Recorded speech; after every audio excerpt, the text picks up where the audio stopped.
Mesdames et messieurs, bonsoir. Bienvenue à ce flash d'information. La Banque régionale des marchés lance ses activités. L'événement a eu lieu ce matin en présence du Premier ministre Amadou Gon Coulibaly. La BRM, banque spécialisée dans l'intermédiaire financier, veut contribuer au rayonnement économique de la Côte d'Ivoire. Notez que le marché financier a mobilisé en 2017 8 836 milliards de francs CFA. La ministre de l'Éducation nationale, de l'enseignement technique et de la formation professionnelle, Kandia Camara, a remis ce jeudi des lots de matériel didactique à une trentaine de directions régionales et départementales. Ce don, estimé à environ 3 milliards de francs CFA, vise à améliorer les conditions de travail des élèves et du personnel administratif. On en sait plus avec notre reporter Mahama Traoré. De ses propres mains et en leur murmurant des consignes de bon usage, la ministre de l'Éducation nationale, Kandia Camara, a remis du matériel didactique aux responsables éducatifs régionaux, de matériel informatique, outils techniques et pédagogiques visant à l'amélioration des conditions de travail des acteurs du système éducatif.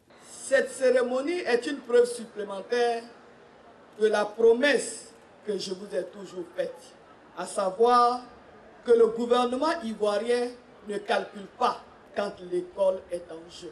Nous leur donnons des équipements conséquents pour assumer leurs charges administratives. Elles pourront mieux affiner leur gestion et conforter leur leadership. À cette cérémonie tenue au lycée classique de Cocody, Kandia Camara a également invité le corps éducatif à plus d'ardeur dans le travail. Mes chers collaborateurs, ma conviction, c'est que nous ne pouvons pas atteindre nos objectifs en matière de qualité sans moyens probants.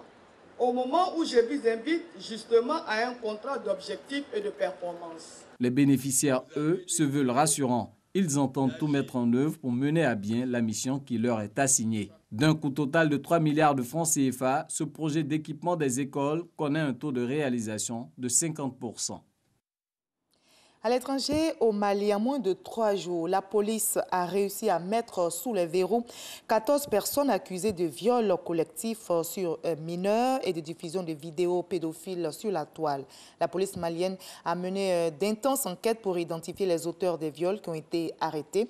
Ces derniers encourent entre 5 et 20 ans de prison selon la loi malienne.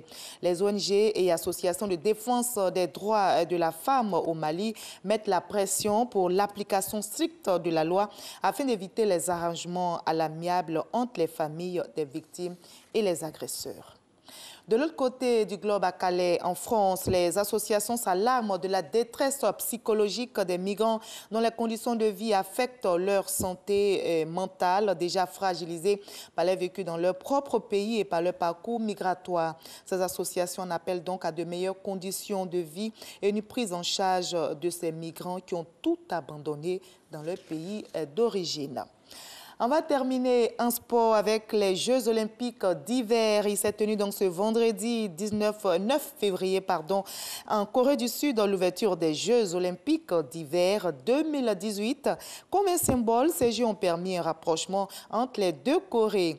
Kim Yo-young, sœur cadette du dirigeant nord-coréen, et le président de la Corée du Sud se sont serrés les mains, un geste qui relève de l'extraordinaire, on pourra le dire, au regard de la situation géopolitique. Fin de ce Flash Info, mais juste après, vous avez l'info régionale qui retrace toutes les nouvelles de nos régions ici en Côte d'Ivoire. Moi, j'aurai beaucoup de plaisir à vous retrouver à 20 h pour la suite de l'actualité.